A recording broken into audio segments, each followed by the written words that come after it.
following show is for entertainment purposes only and does not necessarily reflect the opinions of Empire Media LLC, its subsidiaries, affiliates, sponsors, and advertisers.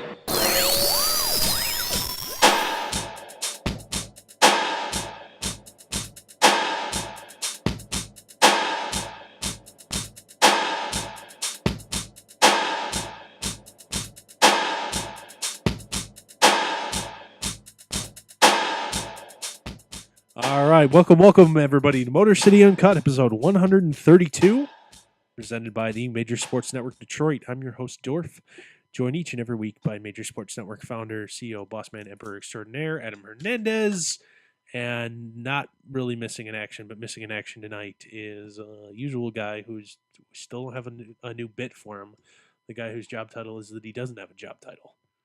Shawn Bell, he is traveling for work, and he's probably tuning in right now from lovely Utah. He's posting a lot of pictures on Facebook. I heard he converted to Mormonism too. Oh, geez, don't tell his lady that. That's what I heard. Well, is that now, just like required to enter the borders of Utah? I've never. Well, now he has. Now he's more of a fundamentalist. Oh, so now he has polygamy. Many. Now he has many ladies now. Oh. So it's not just the one; he has many. So. Oh man. Sorry to break the news to his once only girlfriend. Now he has many. That's just what I heard. And before we get sued for slander, moving on. All right. What, is Shawn gonna sue me? Yeah. And then wrongful termination, because I'm sure you're gonna fire him from his unpaid job.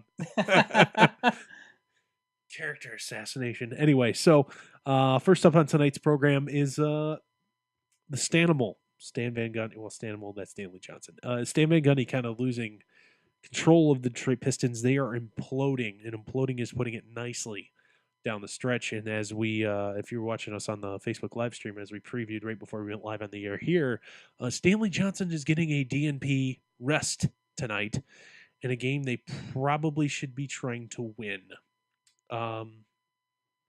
Reggie Jackson not playing tonight. Is it time, just kind of, we're going to have a brief discussion on this here. We are running a little bit late tonight.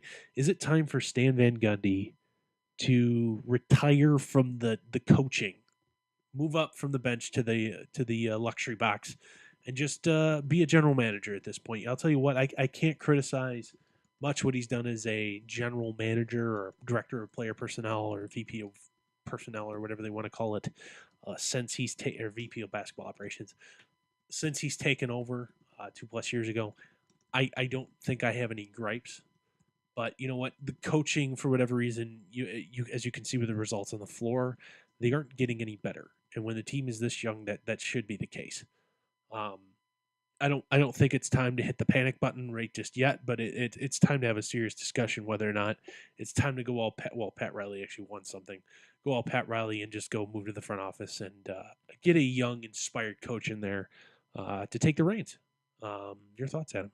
You know what? I wouldn't be totally against Stan Van Gundy looking to maybe get another coach in that position, a young, fiery coach. The thing that worries me about that, just because I think if it goes wrong, Stan Van Gundy could always come back down from the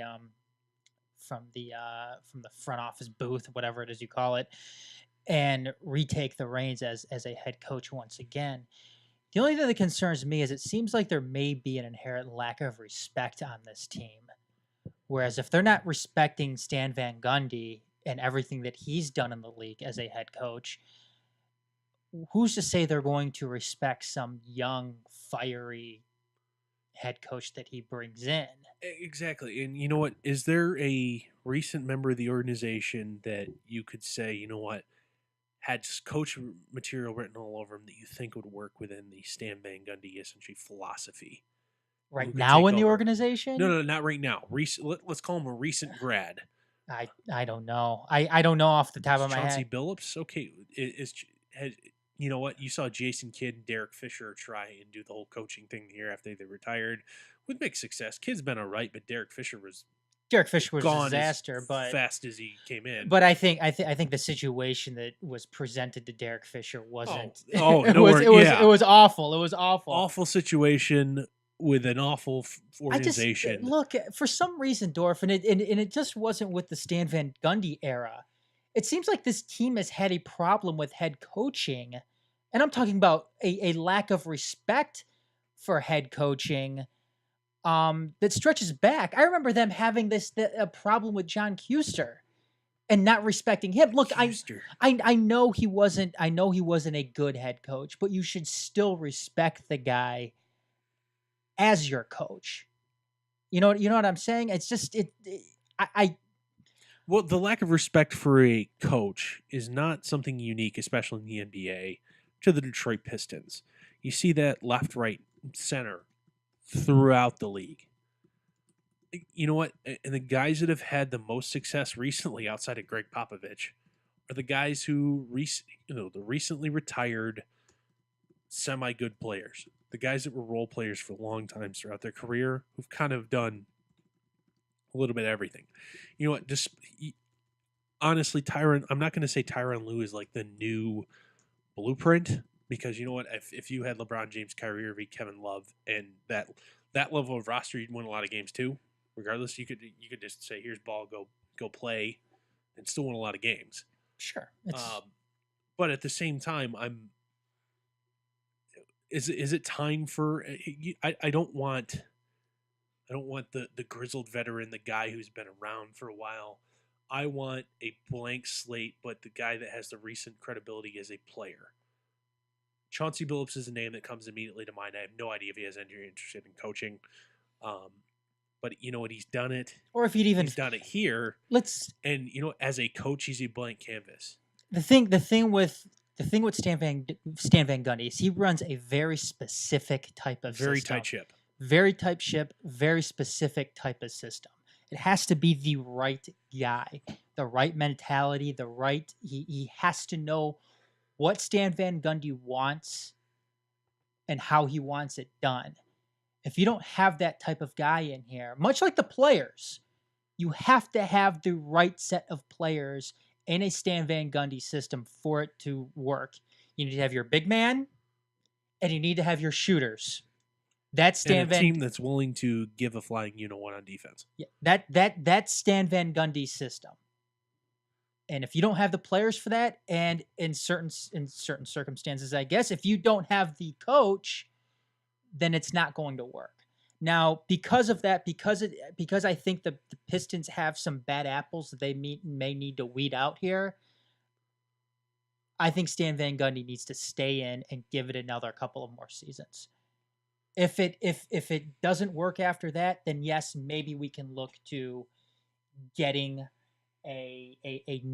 another head coach in there while Stan Van Gundy heads upstairs just to solely run the front office. And that's my concern is, are you going to end up with, you saw Chris Chelios' comments about Mike Babcock about how star or talent didn't want to come play for him as a free agent because he was an asshole. Are we going to run into that same situation here? Because Stan Van Gundy's hard. And it's not just privately. He publicly roasts his guys, thinking that's the way, if I'm going to publicly call them out, that will get them to change their ways. Are you going to run into the same situation, except with basketball instead of hockey, that, it's already hard enough to get free agents to come to Detroit, because a lot about basketball where you're going to end up in free agency is about like the off-the-court stuff. And Detroit is not a premium destination. It's not Milwaukee, but it's not good either. It's not Miami Beach either. Mm-hmm.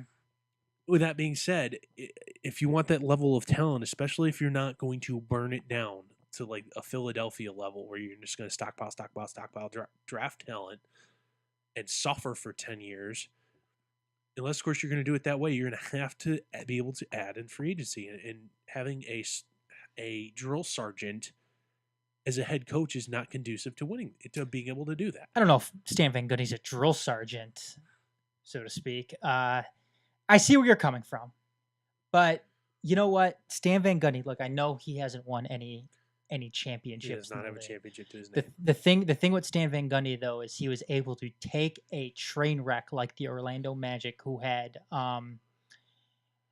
Dwight Howard. It was Dwight Howard, Hito Turkoglu, and Jameer Nelson. So you the had three best players. so you had Dwight Howard and nobody else, and Jameer Nelson wasn't awful. I'm not high on Dwight Howard. Dwight Howard was Well, that was back when he was functional before he started thinking he was good.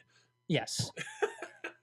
He was able to take that team. He was able to. He was good. He was able to take that team to the finals. Now they didn't win, but they were able to go to the finals. I think if Stan Van Gundy, if players come in and they're able to buy into the system and know that Stan Van Gundy's had success in this league with that system, then I think it will work. It would work. And they have an owner that's willing to, to put some money into it too. Because I think Tom Gores is fully on board with all of this too. I don't think Tom Gores is one of those owners that's going to just. I'm just here to make some cash. I'm just here to make some cash. That's all I want to do. And then once I make my cash, I'm going to go ahead and sell the team. I don't think that's what Tom Gores is in it for. But when you look at some of these guys on the team, I mean, it looks like they've had problems in other areas with not in other areas, but it looks like they've had problems with maturity before. I mean, Andre Drummond yelling at fans because of them heckling him about his free throw shooting, which he deserves because he sucks. Yeah, dude, just hit half of them. Yeah, hit half of them. You won't be hearing it from the fans. Reggie Jackson pulled this same whiny bullshit when he was in Oklahoma City, playing behind a better player. Yeah. You were Russell Westbrook, who's arguably currently the best player in the league. Yes. Or at least most offensively explosive. He's one of the best guards in the league. Yeah. Let's put it at that. He's one of the best guards in the league. Without argument, he's a top 5 player. Absolutely. There you go. And Reggie Jackson is bitching about that. Not playing behind him. Dude, of course you're not going to fucking play. Now, he got his shot in Detroit. He got his shot. However, look, Stan Van Gundy's not one of those guys where he's just going to give you a shot and let you stay in that role, even if you suck or start to suck. No, you've got to play. He wants to push you to get better. Yes, he wants to push you to get better. And if you're not going to do that, then you know what? You may not be playing every night. And you may find yourselves, caught up in some trade rumors where you might be going to Milwaukee. So. Oh, yes. Hey, you're in the first season of that 5-year, $80 million deal. I hope you love Milwaukee winners. Exactly. I mean, it's just. Or how about them? That winner in Salt Lake. Again, I think those are the two biggest guys right now that really have a problem with what Stan Van Gundy's trying to push. Unfortunately, they're your 2 highest paid players and your franchise cornerstones. So, yeah. And you know how this always goes in the league? Players win out, coaches don't. I think we might be having the one situation where that's not the case. I think it might be too, because you know what? Happens. What these guys don't have, what a lot of these other players do have, is success in the league. There's guys overall speaking, Andre Drummond and Reggie Jackson's collective achievements are shit. There's guys in this league that can pull that and get away with it. They aren't 2 of them. I mean, no, absolutely not. I mean, LeBron, Steph Curry. Steph Curry. And Steph Curry wouldn't do it. No, Steph Curry wouldn't do it. Everybody else is like, "Whoa, you're not a max player." He's like, "Yes, so what?" Another guy, Kevin Durant. Kevin Durant wouldn't do it. Kevin Durant would just pick up his shit and go to another team. Yeah. Not that he does that all the time. He's done it once after staying with the one team for 8-9 years. Yeah, something like that. But I mean, come on. I mean that's the gap that we have here. Reggie Jackson, Andre Drummond have no room whatsoever to sit here and bitch. Guys, you're not that good. No, especially when you look at the stats, when Ish Smith is better than you on the floor for the team. Metrics and the team is 8 or 9 points better per 100 possessions with Ish Smith on the floor, both offensively and defensively. I don't care how much you make, and I don't care if Ish Smith's here on a 3-year deal for $18 million or whatever. As a mid-level player, I don't care, Reggie. You are not one of the best 5. Nope. You're not the best at your position on your own team. Nope. And look, you know what? Hell, you're what, like the third best guard in your point guard in your fucking division? I think You're not when, that good. and sorry if the Facebook connection conked out on you guys, but audio, we're still here. We'll try to go ahead and get that started again. But look, I like Reggie Jackson. I think Reggie Jackson can be a good player when he wants to be. Same thing with Andre Drummond. If Andre Drummond wants to be a good player, I think he can be. So long as they're putting aside all of this other bullshit that they we're back, that they keep getting themselves wrapped up in. So anyways, that's Yeah. Back to the main topic at hand is I agree with your assessment. It's not time for Stan Van to move up to the luxury box, but at the same time, it's not a unwarranted discussion.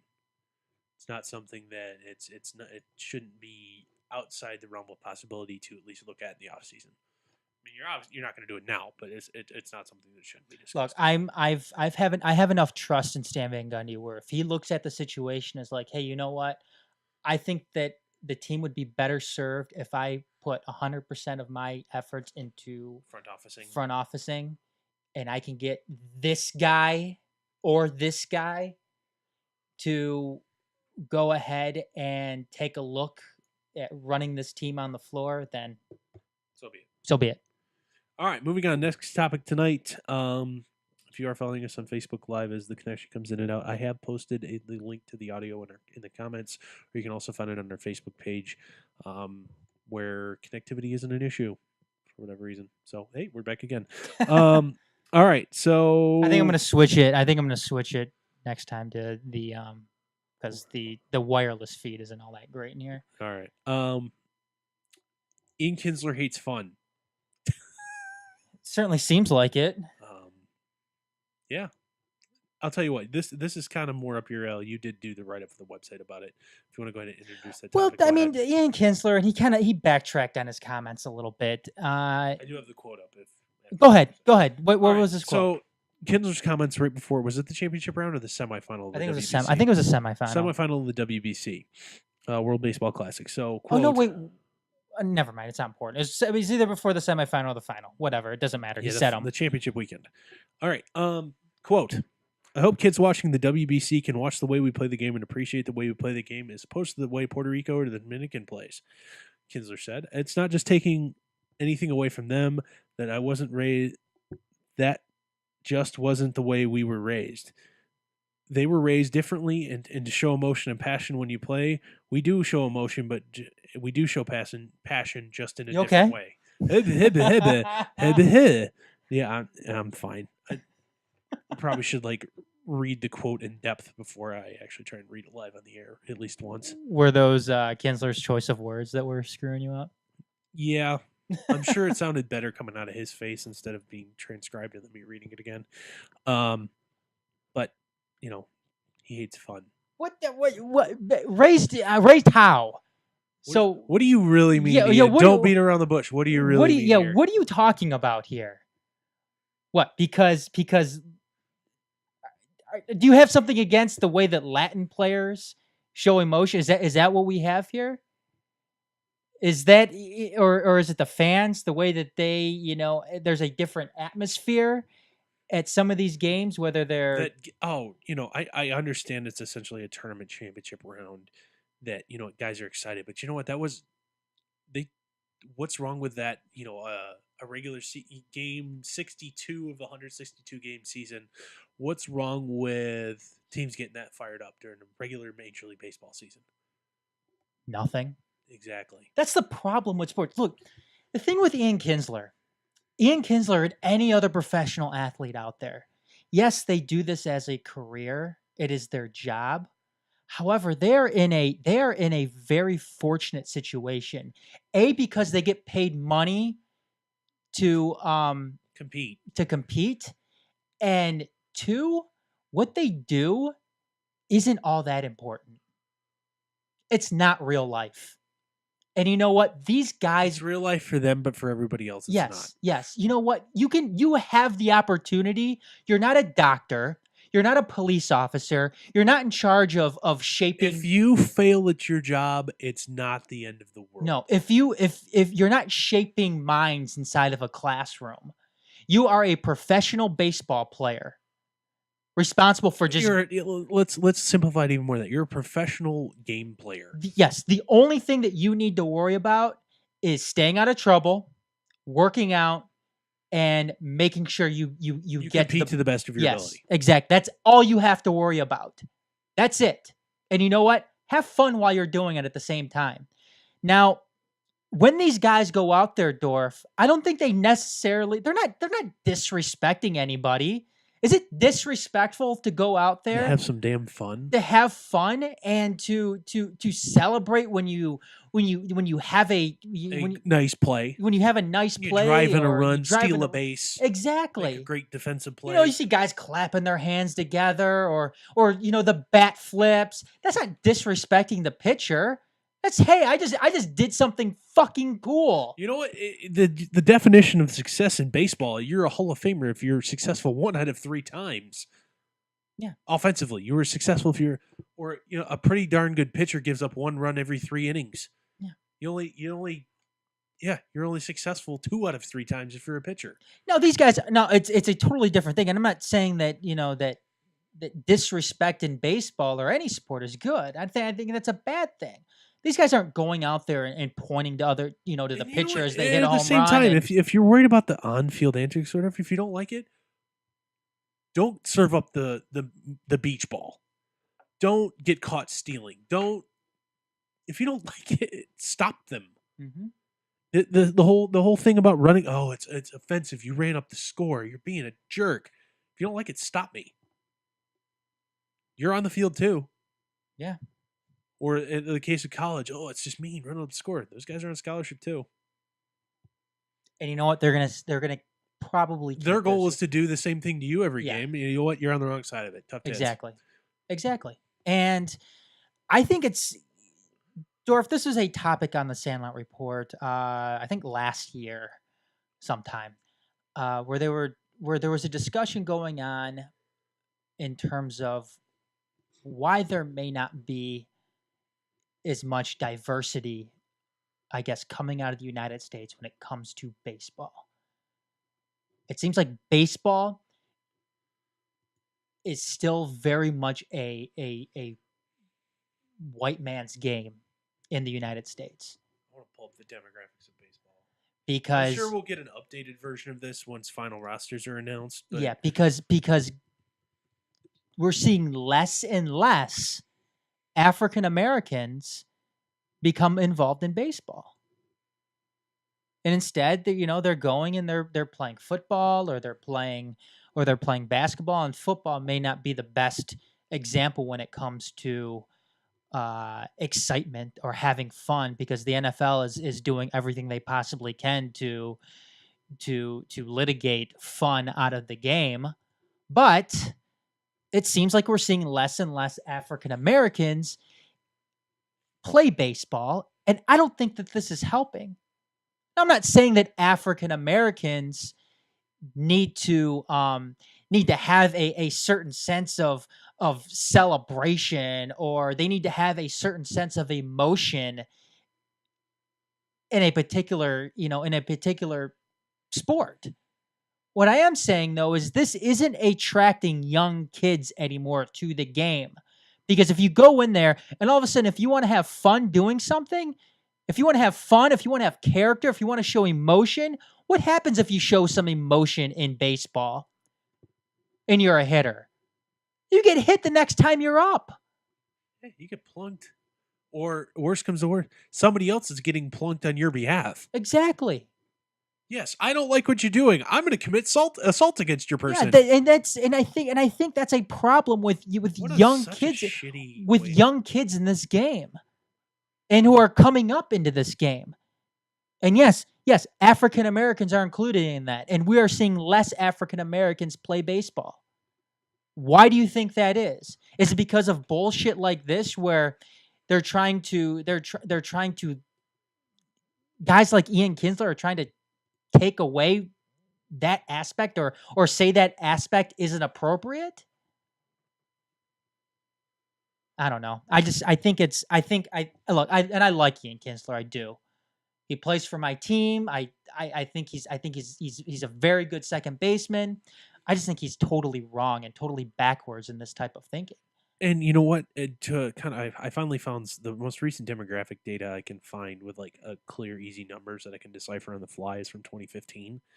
It's roughly 60% white dudes, 8.3% American blacks, 29.3% Latin, and 1.2% Asian.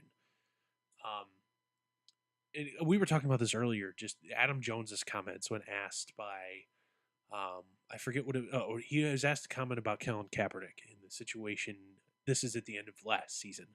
You know, why you don't see baseball players standing up and protest. You know, of black descent. They don't need us.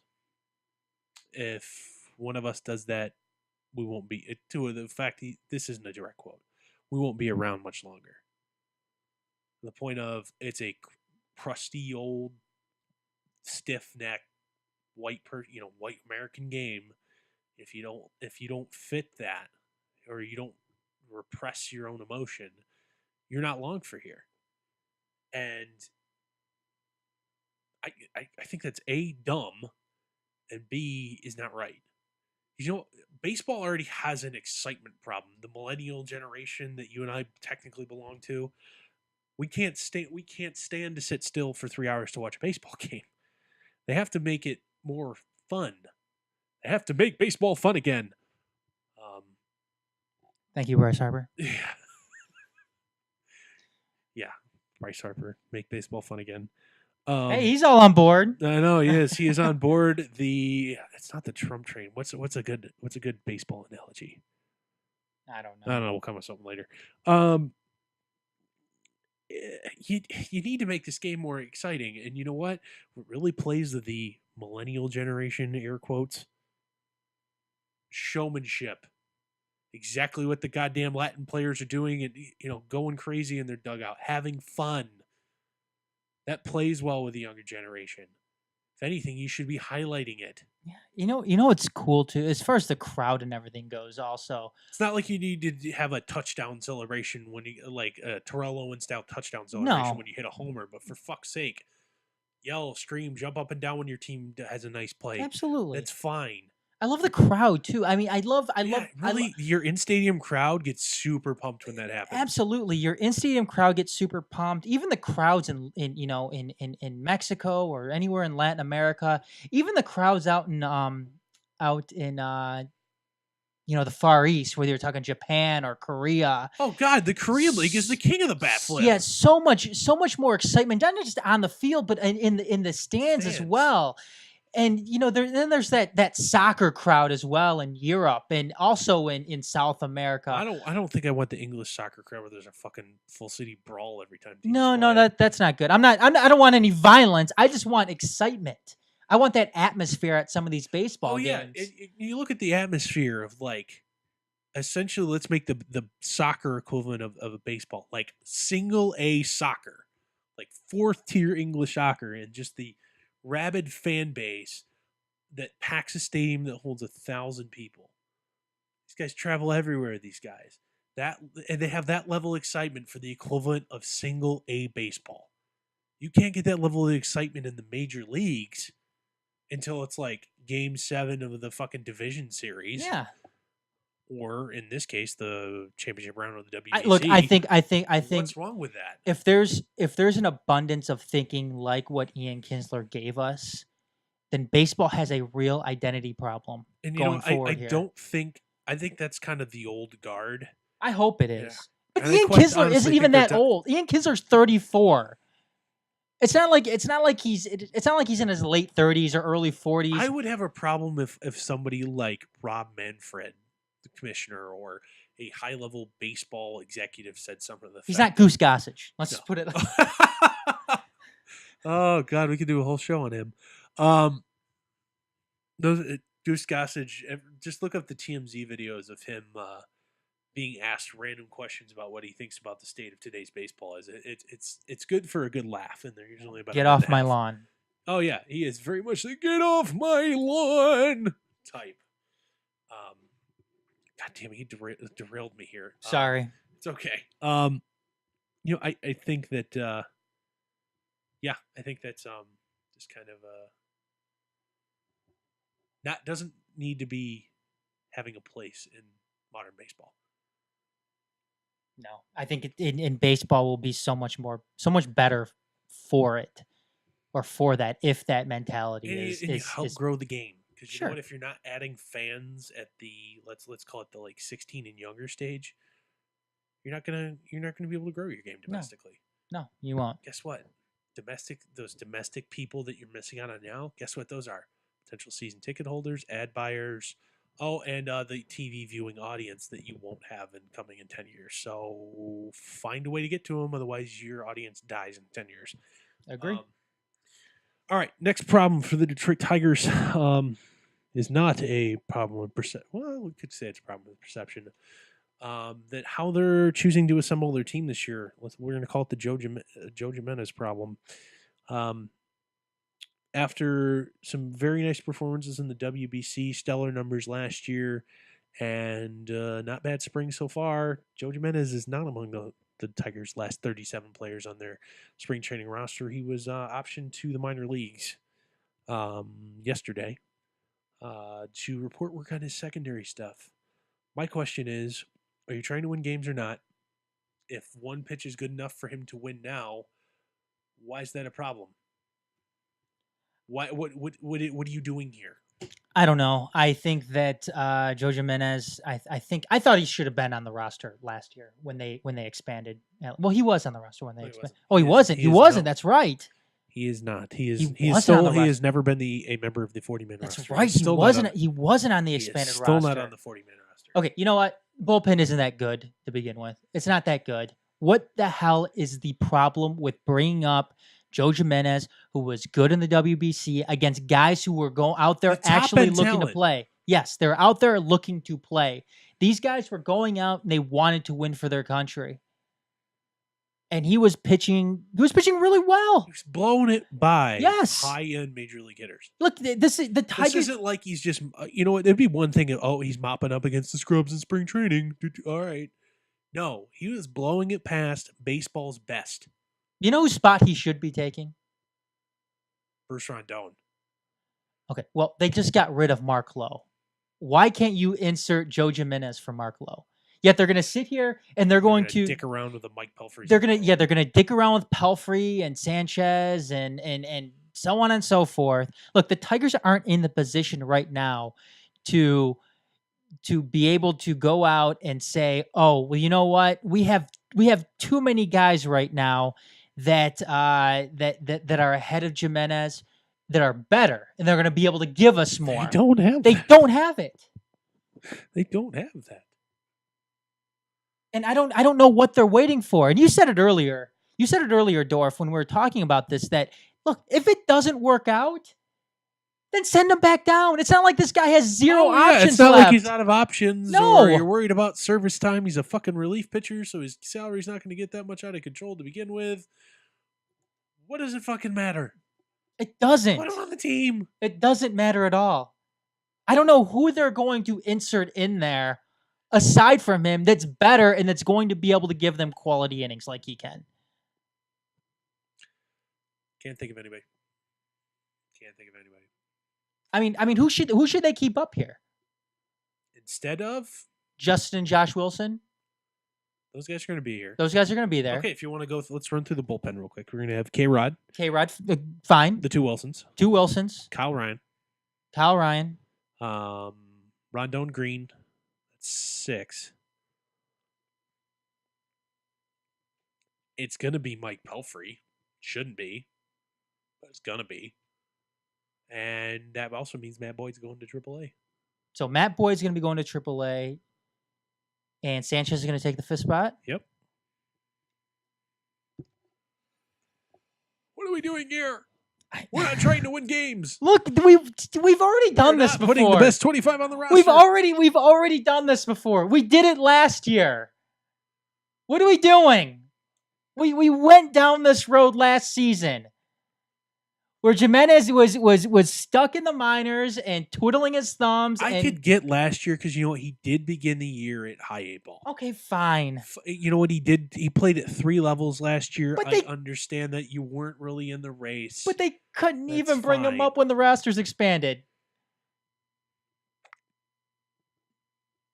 Not going to hear any arguments from me. That wasn't a good idea.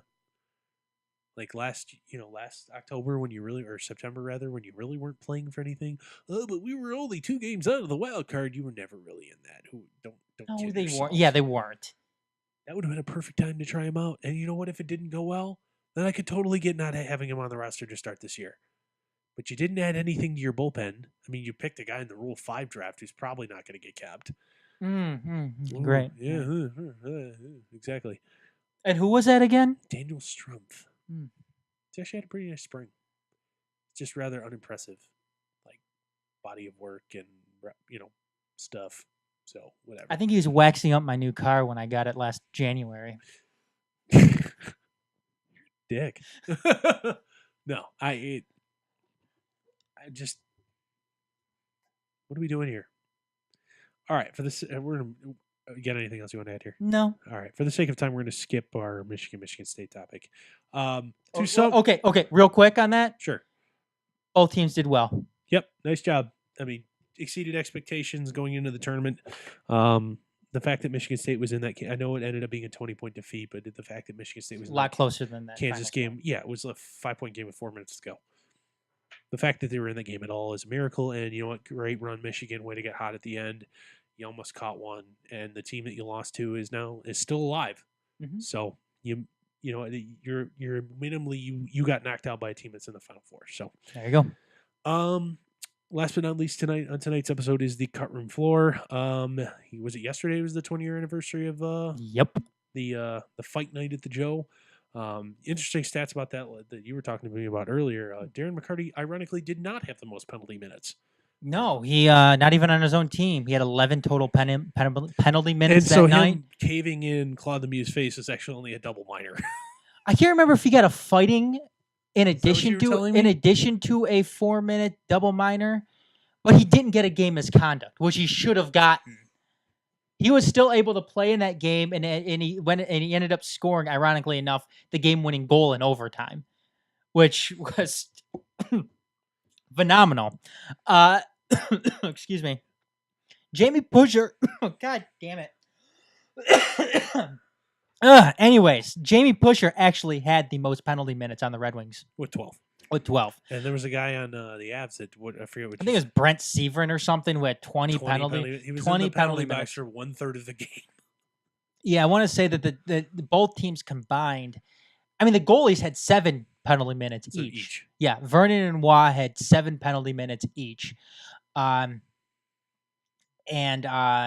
what was it? Oh my God! As far as penalty minutes as a whole, I want to say both teams combined for at least over 140 penalty minutes in that game. All right. But it was anything else you want to say about Fight Night? I just want to say it's nuts because of how much the game has changed in 20 years. You see that now. I mean, each team had like a line of goons, and now it's like a goon is an endangered species. I mean, going back and watching the video, and you can watch it on DetroitDeathMajors.net. We have it up there. We have actually a bunch of different. We reference this hockey fight YouTube video where Darren McCarty actually physically gets himself away from the linesman to go pummel Claude Lemieux. That would not happen now. That happens now, you're suspended for multiple games. So it's just amazing the way that that the game has changed. And all right, next, JD Martinez is actually going to start the year on the disabled list, sprained foot, which means your conundrum of who do you keep, Dixon Machado or Steven Moya, has probably been answered because you're going to be able to keep both. Tigers, as we previously mentioned, have finally released Mark Lowe. Thank fucking Christ, only about 6 months too late. Anibal Sanchez, despite our gripes against him, has put up 16 scoreless and looked phenomenal in spring training after his mechanics tweak. Now has likely has the inside track, mostly due to his contract. Nothing against Matt Boyd. Matt Boyd's had a phenomenal spring as well. But due to minor league options available and contract status, we'll probably lose that job. Let's see how Anibal Sanchez does in April. April and once the 6th inning comes around. Yeah, true story, bro. Mark Donnell, Michigan forward, is planned to grad transfer, and as we mentioned at the top of the show, Reggie Jackson is not playing tonight. He's getting the classic DNP coach's decision, or as Popovich called him for Tim Duncan at the end of his career, DNP old. So that's going to wrap up tonight's 132nd episode of Motor City Uncut, presented by your major sports network, Detroit. Join us each and every week here, Monday, 7 p.m. Eastern, live, or catch us on the replay at detroit.themajors.net. So for Adam, I'm Dorf, and Shawn missing in action this week, whatever. He's converted to Mormonism. He's a lost cause. Just kidding, Shawn. We'll see you guys next week. Joseph Smith. See you guys. Dum, dum, dum, dum, dum.